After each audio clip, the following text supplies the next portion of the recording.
Bendito eterno Deus, nos encontramos na Tua presença essa noite, Senhor, com o coração contrito, com o coração quebrantado, diante da Tua presença, reconhecendo quem Tu és, Rei dos reis, Senhor dos senhores, Criador do céu e da terra.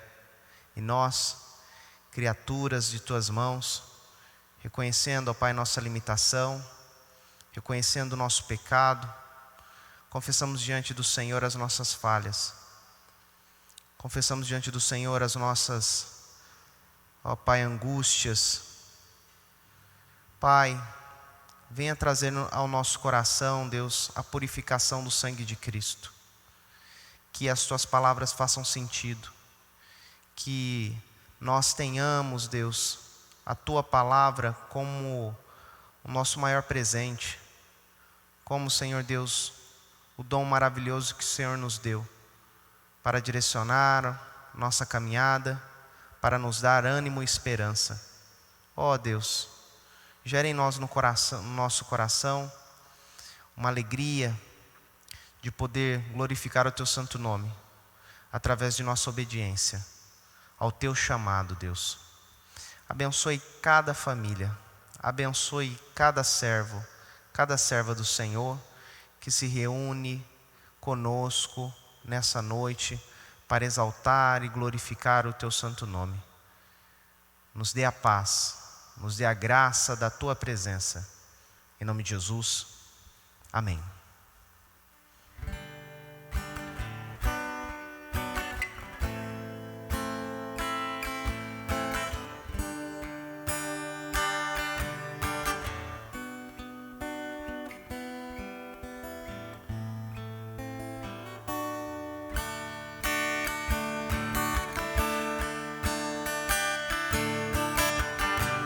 Graças Te damos, Senhor Deus, Todo-Poderoso,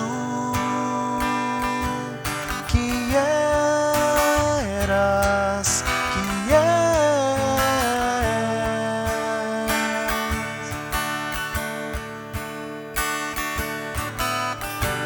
Graças Te damos, Senhor Deus, Todo-Poderoso, que eras, que és.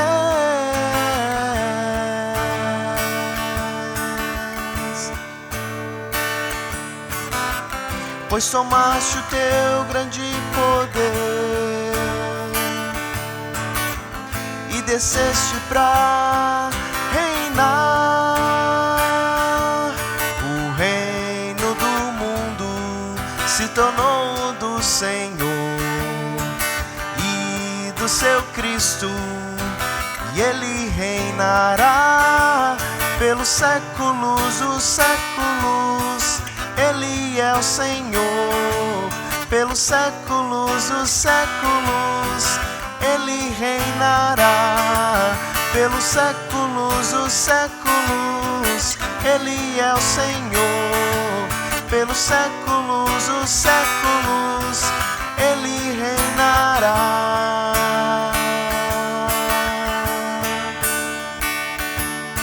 O reino do mundo se tornou do Senhor e do Seu Cristo. Ele reinará pelos séculos dos séculos. Ele é o Senhor, pelos séculos dos séculos. Ele reinará pelos séculos dos séculos. Ele é o Senhor, pelos séculos dos séculos. Ele reinará.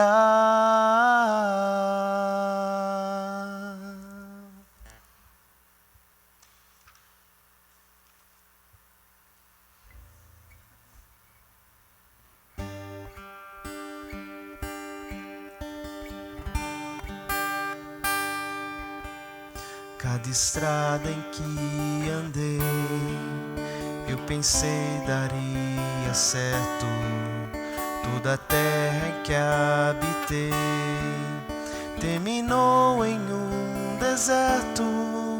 Quando Deus achou-me em trevas de si, haja luz. Quando Deus achou-me em guerras de si, haja paz.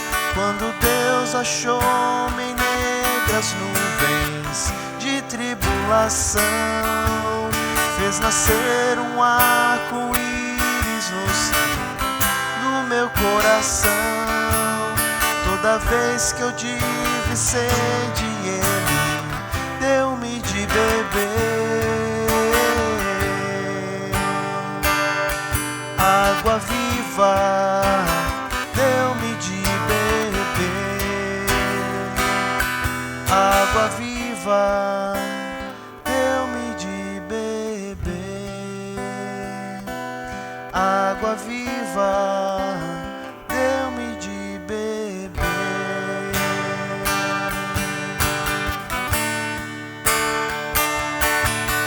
Cada estrada em que eu andei, eu pensei daria certo.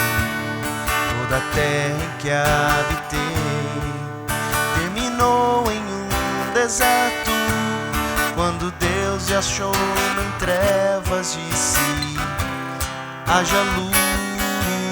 Quando Deus achou-me em guerras de si, haja paz.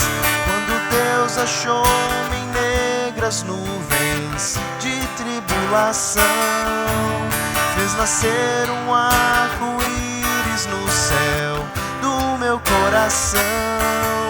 Toda vez que eu tive sede, Ele deu-me de beber água viva, deu-me de beber água viva, deu-me de beber água viva, deu-me de beber.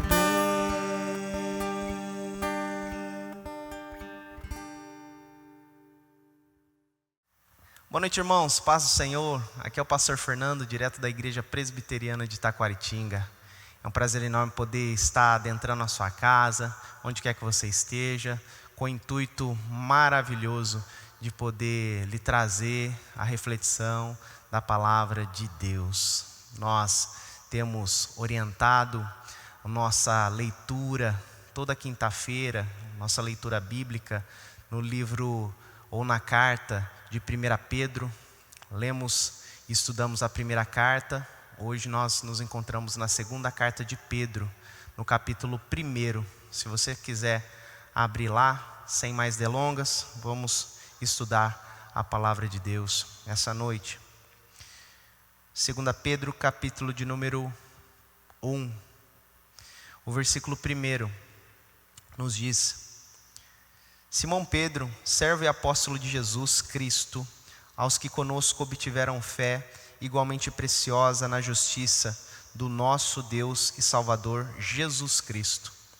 Graça e paz vos sejam multiplicadas no pleno conhecimento de Deus e de Jesus, nosso Senhor. Aqui, Pedro nos fala no versículo de número 3 a respeito da prática progressiva das graças cristãs e dos seus resultados. E visto como pelo seu divino poder nos têm sido doadas todas as coisas que conduzem à vida e à piedade pelo conhecimento completo daquele que nos chamou para a sua própria glória e virtude, pelas quais nos têm sido doadas as suas preciosas e muito grandes promessas, para que por elas vos torneis coparticipantes da natureza divina, livrando-vos da corrupção das paixões que há no mundo. Por isso mesmo, vós, reunindo toda a vossa diligência, associai com a vossa fé a virtude, e com a virtude o conhecimento, e com o conhecimento o domínio próprio, com o domínio próprio a perseverança, com a perseverança a piedade, e com a piedade a fraternidade, com a fraternidade o amor. Porque essas coisas, existindo em vós e em vós aumentando, fazem com que não sejais nem inativos, nem infrutuosos no pleno conhecimento do nosso Senhor Jesus Cristo. Pois aquele a quem essas coisas não estão presentes é cego, vendo só o que está perto, esquecido da purificação dos seus pecados de outrora. Por isso, irmãos, procurai com diligência cada vez maior confirmar a vossa vocação e eleição, porquanto, procedendo assim, não tropeçareis em tempo algum, pois dessa maneira é que vos será amplamente suprida a entrada no reino eterno de nosso Senhor e Salvador Jesus Cristo. Versículo de número 12. Por essa razão, sempre estarei pronto para trazer-vos lembrados acerca dessas coisas, embora estejais certos da verdade, já presente convosco e nela confirmados. Também considero justo, enquanto estou neste tabernáculo, despertar-vos com essas lembranças, certo de que estou prestes a deixar o meu tabernáculo, como efetivamente nosso Senhor Jesus Cristo me revelou. Mas de minha parte, esforçar-me-ei diligentemente por fazer que a todo tempo, mesmo depois da minha partida, conserveis lembrança de tudo. Até aí, do versículo, do capítulo 1 até o versículo de número 15. Nós iniciamos o estudo semana passada e a gente vai estudando versículo por versículo e fomos até o versículo de número 9. Então hoje o nosso estudo vai se aprofundar a partir do versículo 10. Então 2 Pedro, capítulo de número 1, a partir do versículo de número 10. Devemos lembrar o contexto ao qual Pedro está falando, inserindo os seus ensinamentos. O contexto ali onde Pedro escreve são os últimos dias de Pedro. Ele tinha aproximadamente os seus 70 e poucos anos e ele se encontrava prestes a morrer, estava preso. Ali temos poucas referências dessa segunda carta. A primeira carta nós tínhamos mais, principalmente no que diz respeito às igrejas que receberam essas cartas, as igrejas da Ásia Menor. Mas é interessante observar esse Pedro, que mesmo no fim de sua carreira, mesmo já prestes a morrer, por amor a Jesus Cristo, ele ama e ele se importa com os irmãos de fé. Então Pedro, ele é esse exemplo de uma pessoa que vai, além de suas necessidades, conseguir não somente falar, mas praticar essa fraternidade, praticar altruísmo, em pensar no próximo e se preocupar mais com o próximo do que com ele mesmo. Aqui, a partir do versículo de número 10, ele vai falar dessa diligência que nós, como povo de Deus, devemos ter em praticar aspectos que ele havia falado anteriormente. Então, os aspectos no que diz respeito a sermos um povo piedoso, um povo fraterno, um povo cujo a retidão moral e ética é baseada nos princípios dos ensinamentos de Jesus Cristo, dos ensinamentos dos apóstolos. Então, o que Pedro vai falar para a igreja é: tome cuidado com tudo aquilo que vá contra os ensinamentos dos apóstolos, contra os ensinamentos de Jesus, que prega uma flexibilização da moralidade, até mesmo da salvação em Jesus Cristo. A igreja estava sendo bombardeada por falsos ensinamentos. E Pedro, ele vem com esse fortalecimento doutrinário na fé, identificando Jesus Cristo como o nosso único e verdadeiro Salvador, identificando que quem anda com Jesus Cristo produz frutos de moralidade, frutos de ética, que são compatíveis ao caráter e à pessoa de Jesus Cristo. Então, basicamente, este é o contexto de Pedro escrevendo suas cartas para fortalecer a fé e direcionar, a caminhada, a conduta cristã dos irmãos que se encontravam nas igrejas da Ásia Menor. Observe o versículo de número 10, olha o que ele diz. Por isso, irmãos, procurai com diligência cada vez maior confirmar a vossa vocação e eleição, porquanto procedendo assim, não tropeçareis em tempo algum. É interessante quando ele fala a respeito dessa confirmação.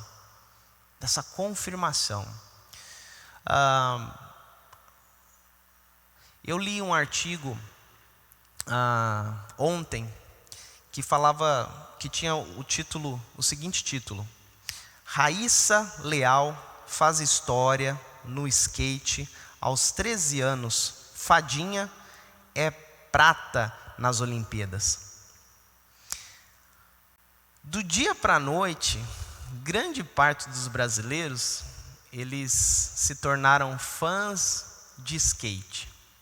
Mesmo muitos não conhecendo quase nada a respeito das regras desse novo esporte olímpico, né? Então, com exceção daqueles que gostam do esporte, a maioria dos brasileiros não conheciam nem faziam ideia de quem seria essa tal Raíssa.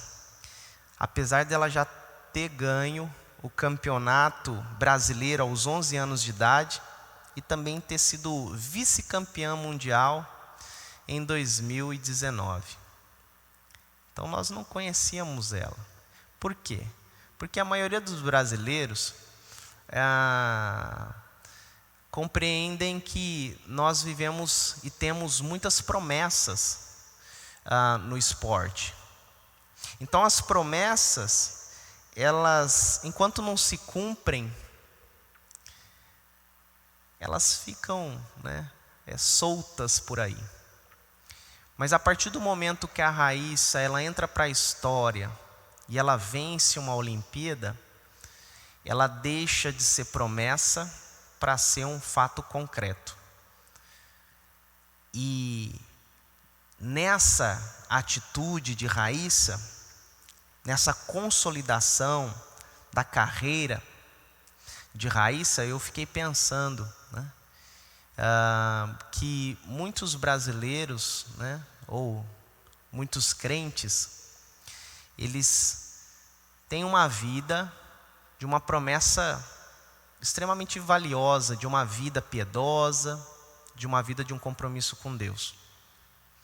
Então, pessoas que chegaram na igreja, pessoas que foram batizadas, pessoas até que muitas vezes podem ter até assumido algum ministério na igreja, mas que são promessa de um bom pai, ou de um melhor pai, de um melhor filho, de uma melhor esposa. Então fica aquela expectativa, de que quando essa pessoa, esse cidadão vai mudar.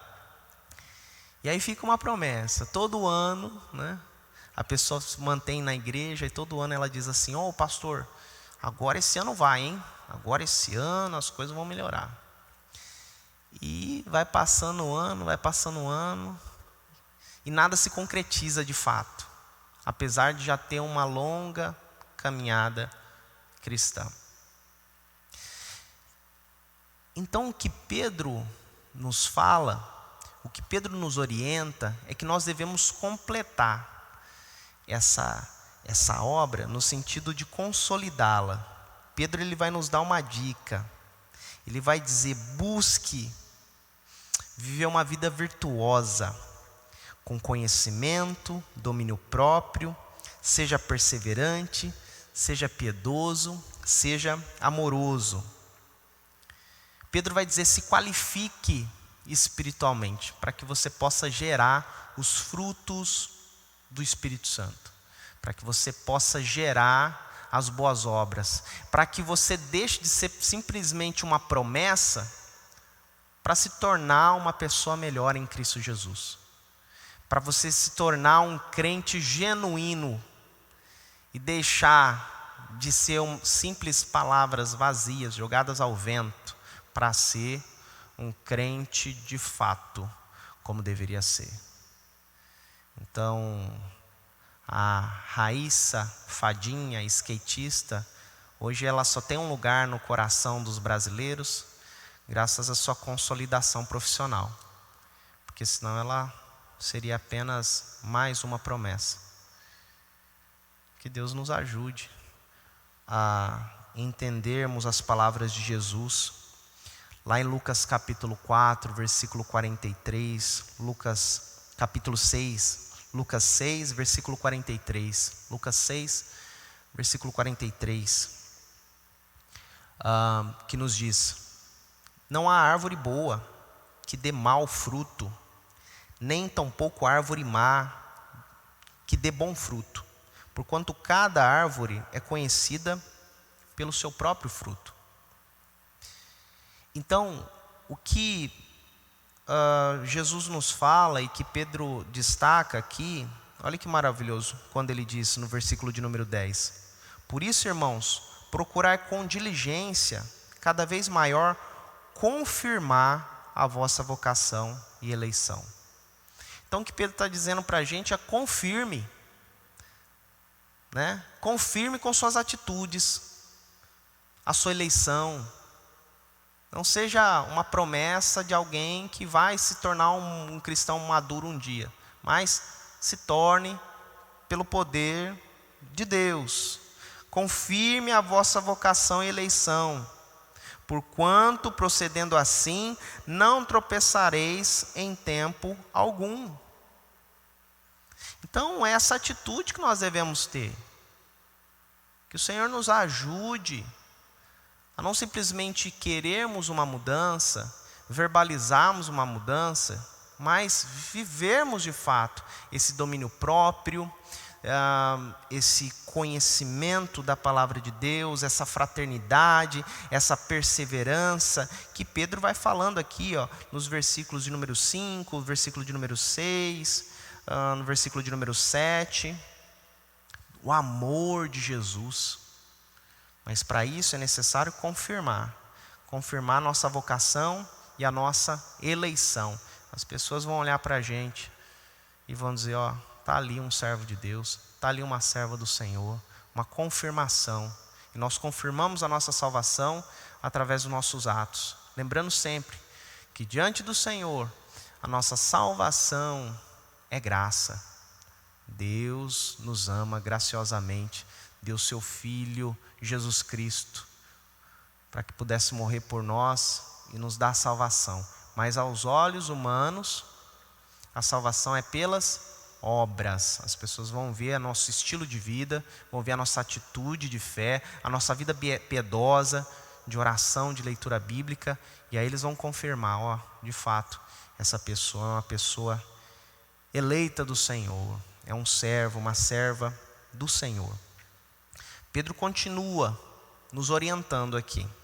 Ele vai dizer: pois dessa maneira é que vos será amplamente suprida a entrada no reino eterno de nosso Senhor e Salvador Jesus Cristo. Então, o cristão que busca essas virtudes listadas no versículo 5, 6 e 7, não somente desfrutará da certeza presente de que ela é um servo do Senhor, que é uma pessoa salva por Cristo, mas também haverá essa consciência da recompensa vindoura, a consciência de que o que nós somos e o que nós vivemos aponta para a eternidade. Aponta para a eternidade. Ele fala dessa entrada, olha o que ele diz: pois dessa maneira é que vos será amplamente suprida a entrada no reino eterno de nosso Senhor. Então, quando aqui ele fala de uma certa facilidade na entrada, né, no pensamento dessa salvação vindoura, na eternidade. Então, que nós nos esforcemos a cada dia a vivermos essas características do crente genuíno. E são essas características que vão ser extremamente importantes para a igreja diante dos falsos mestres, diante dos falsos profetas, diante daqueles que querem levar a igreja a pensar num evangelho diluído, um evangelho que não tem nada a ver com o evangelho de Jesus. Um evangelho que você não precisa ter uma vida moral, uma vida ética reta. Você pode viver uma vida que você quiser, desde que, né, você tenha uma espiritualidade com Deus. Não. Pedro, ele vai nos mostrar que uma vida com Jesus Cristo é uma vida que expressa, né, o amor, a fraternidade, a piedade, a perseverança, o domínio próprio, as virtudes de Jesus Cristo nessa terra. Versículo de número 12: por essa razão, sempre estarei pronto para trazer-vos lembrados acerca dessas coisas, embora sejais certos da verdade, já presente convosco nela e nela confirmados. Então, esse contexto de Pedro é o contexto da igreja sendo bombardeada por falsos ensinamentos. Ensinamentos que tinham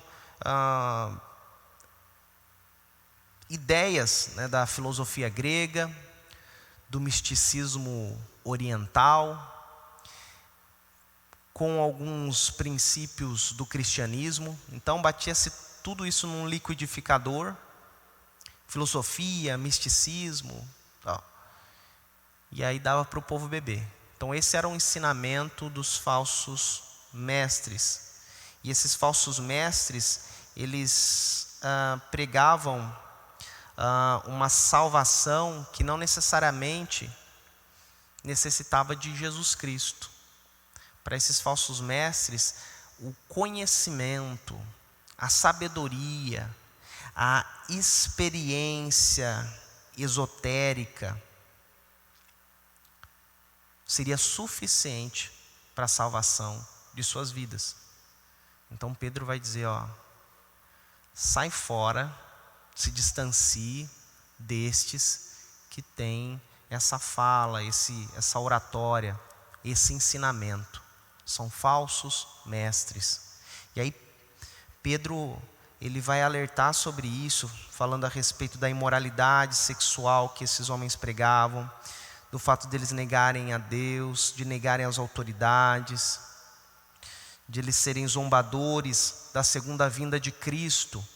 Esses falsos mestres, eles não entendiam, né, a segunda vinda de Jesus, mas achavam que aquilo era uma balela, uma mentira, algo que não iria se concretizar. Distorções do ensinamento genuíno.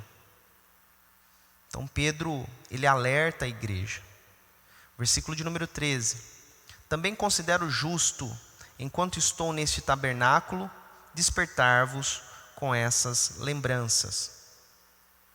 Então, aqui Pedro, ele vai falar, né, no versículo 1 sobre estar, né, trazer-vos lembrados estas coisas. Aí o versículo de número 13 ele diz também: despertai-vos com essas lembranças. Então a verdade, de certa forma, ela precisa ser repetida. Então Pedro, ele não se cansa de repetir considerações que são extremamente importantes para que a igreja se mantenha fiel às Escrituras, que se mantenha fiel aos ensinamentos de Jesus Cristo. E esse é o fundamento, né, é a base do significado da palavra pregação, né? Então a pregação é isso, é você não ficar sempre lançando mão de coisas novas, mas enfatizar questões ali que são extremamente importantes para a igreja. Então às vezes o pastor, ele vai pregar o mesmo tema aí, passando 1, 2, 3 meses falando sobre uma situação, e alguns irmãos vão dizer: esse pastor já está cansativo de tanto falar sobre santidade, de tanto falar sobre um termo específico, uma questão específica, um assunto específico. Mas muitas vezes é Deus que está levantando o ensinamento para que a igreja aprenda. Então Pedro, ele fala sobre isso. Também considero justo, enquanto estou neste tabernáculo, despertar-vos com essas lembranças. Então, ele usa esse termo tabernáculo. E ele vai usar o termo tabernáculo no versículo 14 também. Olha o que ele diz: certo de que estou prestes a deixar o meu tabernáculo, como efetivamente nosso Senhor Jesus Cristo me revelou. Então aqui o tabernáculo tem a ver com a morada, né? Então o tabernáculo do Senhor, a morada do Senhor no Antigo Testamento, a tenda do encontro, o templo do Senhor. Então é um lugar de morada, de habitação. Então aqui Pedro, em especial, quando ele fala de estar prestes a deixar esse tabernáculo, ele está falando do tabernáculo do seu próprio corpo, da sua existência. Então quando ele diz prestes a deixar meu tabernáculo, ele está dizendo, eu estou prestes a morrer.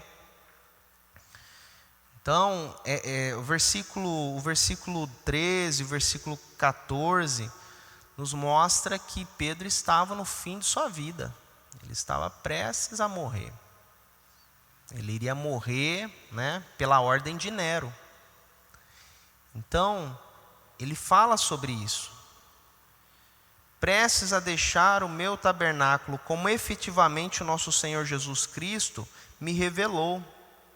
Lembremos lá de João capítulo 21, quando Jesus Cristo ele faz essa profecia da morte de Pedro 40 anos antes de se concluir.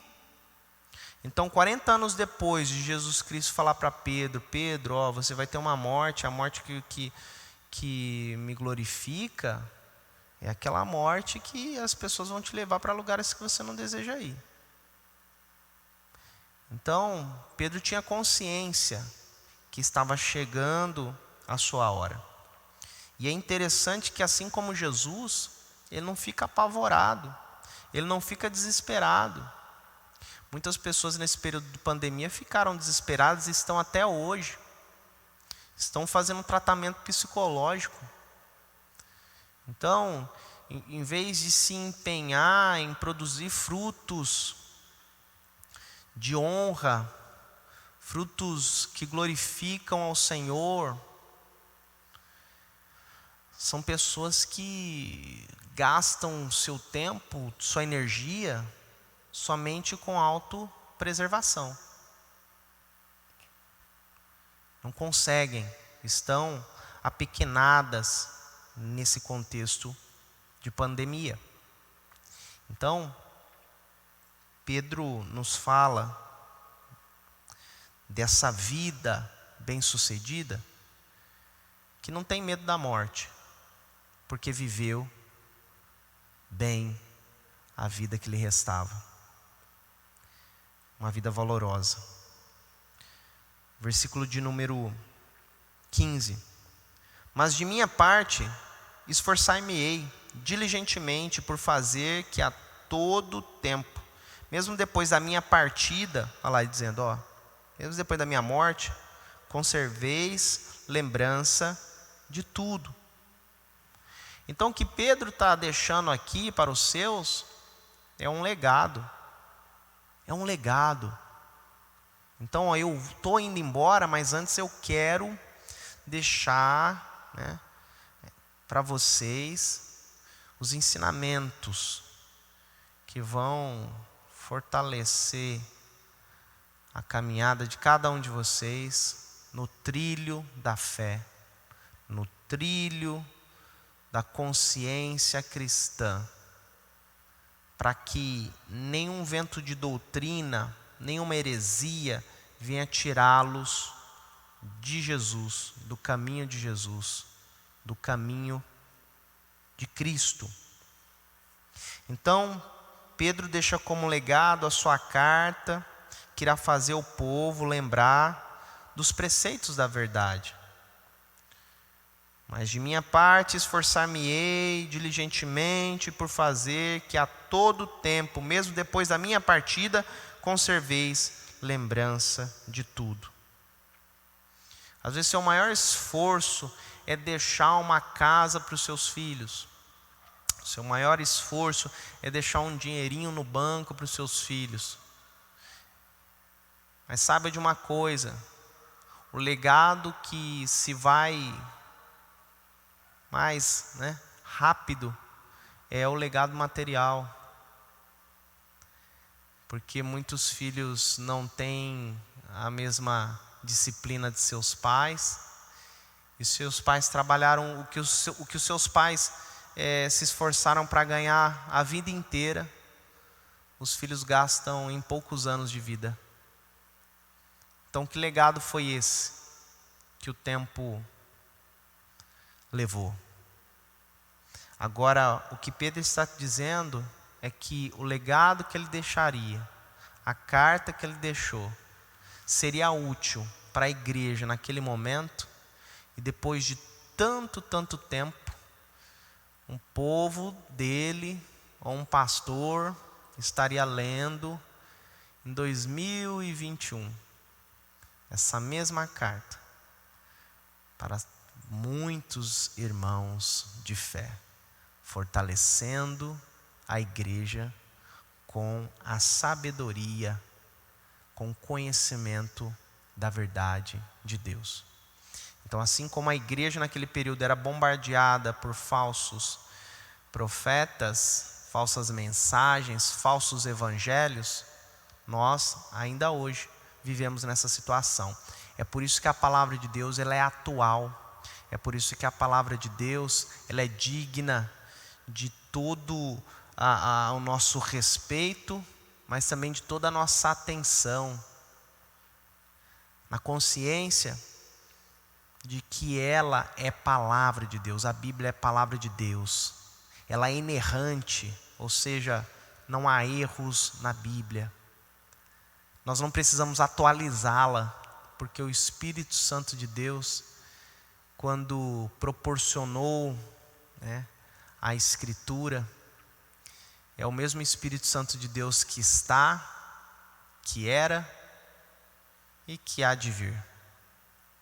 Então ele conhece todos os tempos, e conhecedor em todos os tempos e todas as mazelas, ele proporcionou a Escritura, a palavra do Senhor escrita, para que hoje eu e você tivéssemos esse privilégio de poder ler, entender e praticar.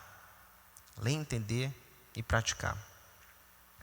Então aqui dos versículos 12 ao versículo de número 15, Pedro fala, exortando para que haja a atenção e também o esforço dos irmãos de fé em praticar os aspectos que ele falou lá no versículo 5, 6 e 7. E Pedro continua falando sobre a superioridade da palavra de Deus. Lembra que nós falamos semana passada, o primeiro capítulo é só Pedro falando da importância da sabedoria. Ele vai falar sobre os adversários lá no capítulo de número 2, mas ainda no capítulo de número 1, ele só fala a respeito da importância de conhecermos a vontade de Deus, de praticarmos essa vontade e de nós nos orientarmos pelas Escrituras. Versículo 16: porque não vos demos a conhecer o poder e a vinda de nosso Senhor Jesus Cristo, seguindo fábulas engenhosamente inventadas, mas nós mesmos fomos testemunhas oculares da sua majestade. Então os falsos mestres, eles tentavam ridicularizar a doutrina da segunda vinda de Jesus Cristo. Eles inventavam fábulas, eles inventavam uma série de coisas dentro dos misticismos, filosofias gregas. Mas o que Pedro destaca é que, vocês estão errados. Esses falsos mestres estão errados. Sabe por quê? Porque eu fui testemunha ocular dos feitos de Jesus, da majestade de Jesus. Então, eu estava do lado de Jesus e vi que ele não era um louco, ele não era uma pessoa mal intencionada. Jesus Cristo de fato, é o Filho de Deus. O Filho de Deus que tira o pecado do mundo. Então Pedro viu os milagres de Jesus. Pedro viu a ressurreição do corpo de Jesus. Pedro viu a ascensão de Jesus aos céus. Jesus fica, depois de sua ressurreição, ele fica um tempo com os seus discípulos. E depois, lá o contexto de Mateus 28, né? Os primeiros capítulos de Atos destacando esse Jesus que vai em ascensão, ele vai subir aos céus, diante dos olhos dos seus apóstolos. Então Pedro está querendo dizer, o que o boato está dizendo, o que esses falam, eles não sabem o que estão falando. Eu vi, eu sou testemunho ocular dos milagres, da ressurreição do corpo, da ascensão de Jesus aos céus, quando ele subiu aos céus. E também sou testemunha ocular. Eu vou ouvir que as palavras de Jesus de que ele voltaria. Então Jesus vai voltar. Então nós, como povo de Deus, devemos andar na linha, devemos fazer a vontade do Pai, porque Jesus Cristo está voltando. Nós não devemos nos apegar demais às coisas deste mundo, porque tudo isso aqui é passageiro. Jesus está voltando. Diferentemente da mensagem dos falsos mestres. Pedro continua rebatendo esses falsos ensinos e trazendo a importância da verdade, a importância da palavra de Deus. Pois ele recebeu da parte de Deus Pai, falando acerca de Jesus, pois ele recebeu da parte de Deus Pai honra e glória, quando pela glória excelsa lhe foi enviada a seguinte voz: este é o meu filho amado, em quem me comprazo, ou quem, né? O meu filho que me dá tanto prazer. Aqui Pedro faz referência ao monte da transfiguração, quando o Shekinah, a presença de Deus, se manifestou naquele lugar, e aí eles ouviram aquela voz que vinha do céu, e essa voz, Pedro, ele repete, dos céus, o monte da transfiguração. Não tinha como forjar, não tinha como falar uma coisa e poder, de certa forma, ter aqueles efeitos pirotécnicos. Você teve a visão, né, dos profetas. Não tinha como. E eu vi. E eu ouvi a voz que veio dos céus. E a voz era de Deus. E Deus disse para Jesus: este é o meu filho amado, em quem me comprazo. Então Pedro refuta todos esses ensinamentos, esses falsos ensinamentos, com a verdade. Com a verdade. E Pedro vai dizer, mais do que Jesus falar que era o Filho de Deus, eu ouvi do próprio Deus as seguintes palavras: este é o meu filho amado, em quem me comprazo.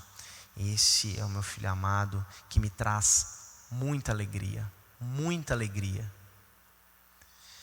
Então, a igreja deveria acreditar e confiar na verdade, e não ficar se baseando em mentira, mesmo que a mentira agrade o nosso coração.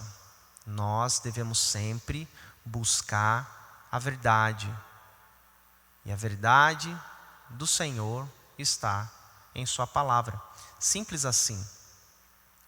Tem pessoas que menosprezam a Bíblia porque querem profecia. Tem pessoas que menosprezam a Bíblia porque querem experiências sobrenaturais, e que acabam colocando em maior peso, em maior consideração, essas experiências. E muitas vezes a experiência de uma pessoa acaba se tornando uma lei, uma doutrina para toda uma igreja. Isso quem fazia eram os falsos profetas. Os falsos profetas, eles pregavam esse misticismo e a importância do misticismo, a importância do sentir. Pedro, ele vai levar a igreja a ter o seu culto racional e a compreensão de que vale mais o testemunho dos apóstolos, vale mais o testemunho daqueles que andaram com Jesus, do que qualquer gaiato, de qualquer pessoa que fala alguma coisa e que não consegue provar. Não consegue provar, ouvir dizer. Né? Então hoje, infelizmente, nós vivemos também numa era dos achismos. Acha-se alguma coisa de alguém, você acaba com a reputação daquela pessoa. E nem se preocupam se aquilo está certo ou está errado. Simplesmente vai lá e joga na internet, desmoraliza a pessoa. Isso é mentira. Isso é manipulação. E Satanás é que trabalha com a mentira, trabalha em meio ao engano, em meio dito pelo não dito. Pedro não é assim. Pedro, ele fala a verdade, ele vive a verdade. E o Senhor Jesus trabalhou essa questão tanto no coração de Pedro, e que hoje as palavras que nós lemos são as palavras de um Pedro restaurado, de um Pedro consciente do seu chamado e da responsabilidade de viver uma vida coerente à sua profissão de fé, coerente com Jesus Cristo. Continua dizendo no versículo 18: ora, esta voz vinda do céu, nós a ouvimos quando estávamos com ele no Monte Santo, né, se referindo lá ao Monte da Transfiguração. Totalmente diferente dos falsos mestres. Os falsos mestres estavam lá no Monte da Transfiguração para poder falar alguma coisa, para poder refutar. Não estavam. Por isso, os falsos profetas nada sabem. Se fazem sábios aos olhos dos homens, mas são extremamente ignorantes aos olhos de Deus. Versículo 19: temos assim tanto mais confirmada a palavra profética, e fazeis bem em atendê-la, como a uma candeia que brilha em lugar tenebroso, até que o dia clareie e a estrela da alva nasça em nosso coração. Quando ele fala a respeito dessa palavra confirmada, ele está falando dessa escritura, que é a maior autoridade, que ali no contexto de Pedro era o Antigo Testamento, os escritos do Antigo Testamento, pois o Novo Testamento ainda não havia sido confeccionado. Então temos assim tanto mais confirmada a palavra, né, as escrituras proféticas, né, os ensinamentos dos profetas, e fazeis bem em atendê-la. Então Pedro está advertindo os cristãos, uma vez que eles seriam expostos aos falsos mestres, eles deveriam ler as escrituras do Antigo Testamento, deveriam se preparar para que pudessem ter discernimento da falsa doutrina e da doutrina correta, da doutrina de Cristo.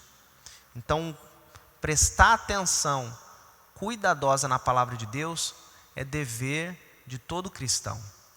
É dever de todo cristão ler a Bíblia. É dever de todo cristão, na medida do possível, estudar a palavra de Deus. Buscar bons comentários, buscar uma palavra que vai identificar uma boa interpretação. Então, a teologia reformada, ela tem sido com certeza a melhor interpretação dos textos bíblicos, de uma coerência do entendimento do contexto bíblico e também da hermenêutica, ou da aplicação dos ensinamentos bíblicos à nossa vida, à nossa rotina. Então Pedro diz, estude, persevere na palavra de Deus. E aí ele vai dizer, a palavra de Deus brilhe, né, em lugar tenebroso, até que o dia clareie e a estrela da alva nasça em nosso coração. Aqui essa estrela da alva que ele destaca é a segunda vinda de Cristo. A segunda vinda de Cristo que não terá simplesmente um impacto interior. Tem religião aí que diz que até Jesus Cristo já voltou.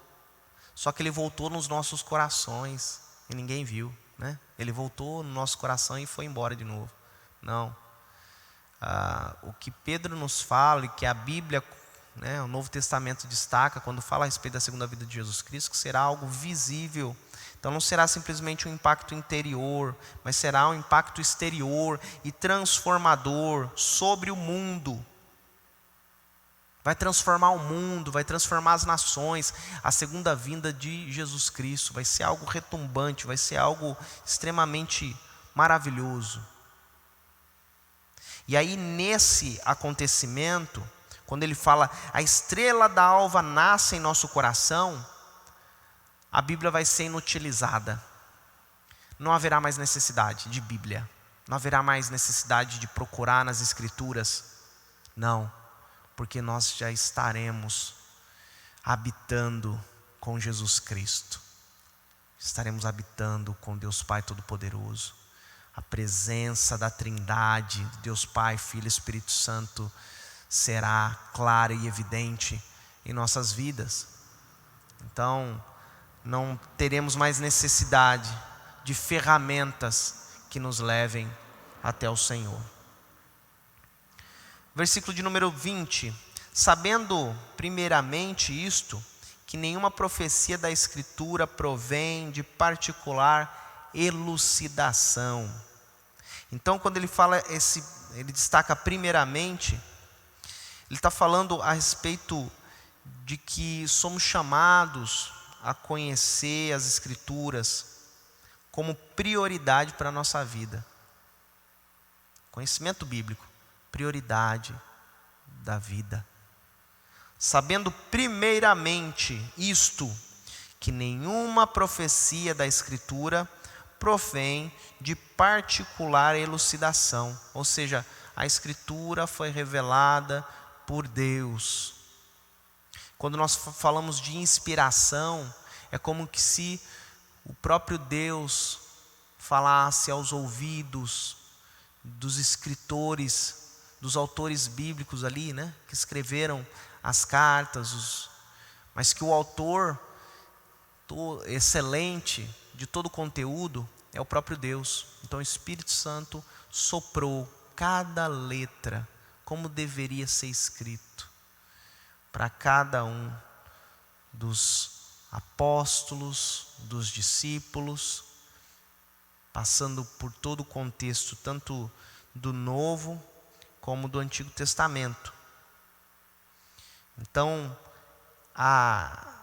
não somente a confecção bíblica, mas também a interpretação bíblica dependem única e exclusivamente de Deus.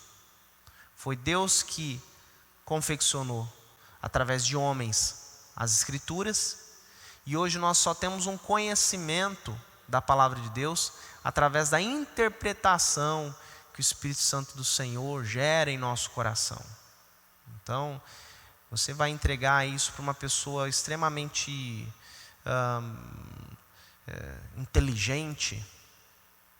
Ela vai ler de cabo a rabo, ela vai trazer considerações literárias sobre a Bíblia, mas isso não fará nenhum sentido salvífico, de salvação, de transformação de vida.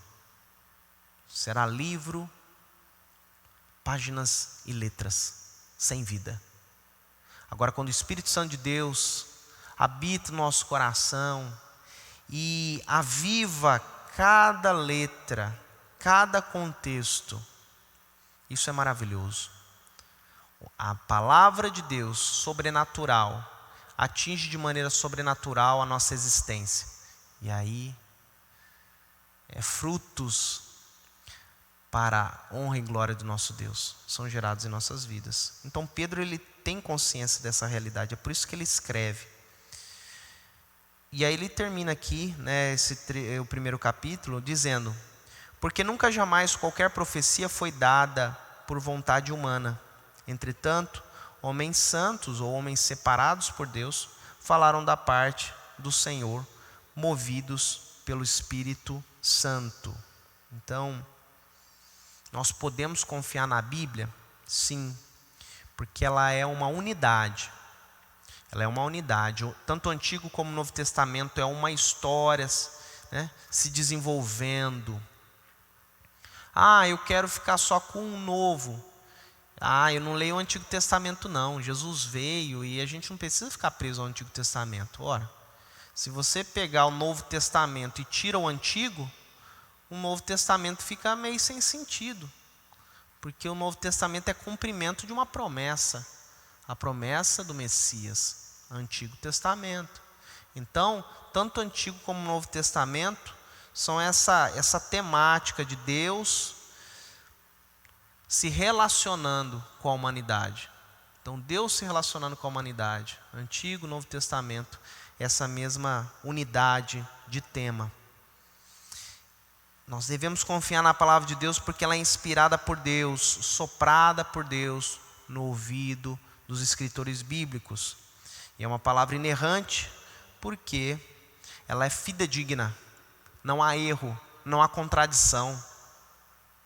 Faça uma cariação, lá o delegado vai dizer, quando há um problema, uma conversa não está encaixando com a outra, um crime ocorreu. Chama lá as duas pessoas, coloca uma do lado da outra, vamos ver quem tem razão. Se você colocar os personagens bíblicos um do lado do outro, se você colocar aqueles que escreveram os evangelhos, colocar Paulo, colocar Pedro, falando a respeito de suas cartas, colocar Elias, colocar tantos personagens bíblicos do Antigo Testamento, Moisés, Pentateuco, você vai ver uma coerência entre todos eles. Como isso é possível? Como isso é possível? Várias gerações, né, diferentes, um abismo cultural, tempo, espaço, e falarem a mesma coisa. Tem marido e mulher que mora debaixo do mesmo teto e não fala a mesma coisa. Não consegue manter uma história fictícia. Então, nós devemos confiar na palavra de Deus. E nós devemos direcionar a nossa vida na palavra de Deus. A nossa vida tem que ser uma vida virtuosa. A nossa vida tem que ser uma vida que expressa o caráter de Jesus Cristo. Como Pedro fala, uma vida cheia de fé, cheia de virtude, de conhecimento, de domínio próprio, de perseverança, de piedade, de fraternidade, de amor. Irmão, meu irmão, minha irmã, não viva de promessa. Não viva de promessa, viva de realidade. E a realidade de nossa vida é estudar a palavra de Deus e viver coerentemente essa palavra. Viva coerentemente. Consolide. Tem gente que tem um medo danado de não ir para o céu. Fala assim, pastor, eu acho que eu não vou para o céu não. Não tem certeza de salvação. Sabe por que não tem certeza de salvação? Porque vive uma vida toda torta, uma vida desgraçada. Mesmo depois de batizado, mesmo depois de ter uma longa caminhada religiosa.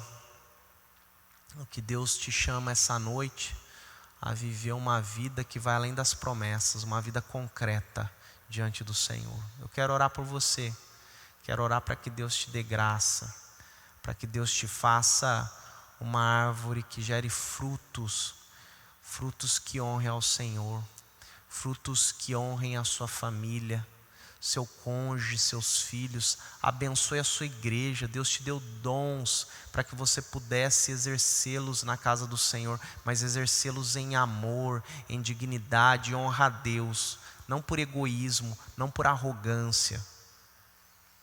Que o Senhor te ajude a ser essa pessoa com discernimento espiritual e com uma vida piedosa, uma vida cristã genuína. Oremos. Pai eterno, eu quero te agradecer, Deus, pela palavra dessa noite. Te agradeço, Senhor, porque as letras de cada versículo bíblico, Deus, nos trazem entendimento, um conhecimento fabuloso da tua palavra. E o teu Espírito Santo tem interpretado essa palavra aos nossos corações. E pedimos a ti, Deus, que nos ajude, pelo poder do teu Espírito, a cumprir, Pai. Cumprir cada detalhe de tua palavra. Ó Senhor Deus, que o Senhor cuide, transforme o coração de cada irmão, de cada irmã, Senhor Deus, que quer uma mudança, que não quer mais viver de promessa, que não quer viver mais daquele jeito, de que agora vai e nunca vai. Em nome de Jesus, Pai, lhes dê força, lhes dê atitude, Senhor Deus, para sair dessa vida infrutífera, para sair dessa ansiedade, dessa incerteza.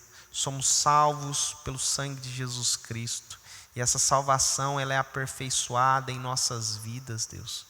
Por isso, traga-nos graça, traga-nos força, traga-nos poder do alto, para poder, Senhor Deus, sermos bênção para essa terra. Em nome de Jesus, amém. Deus te abençoe, meu irmão, minha irmã. Que o Senhor continue cuidando de você, da sua família. Lembrando que nós estaremos novamente nesse mesmo canal, no domingo de manhã, às 9 horas, onde estudaremos a palavra do Senhor em Romanos. E às 19 horas teremos o nosso culto de celebração ao nosso Deus. E domingo que vem é domingo de Santa Ceia, onde nós iremos glorificar a Jesus e obedecê-lo, tomando a ceia do Senhor. Fique com Deus e até lá, se Deus quiser.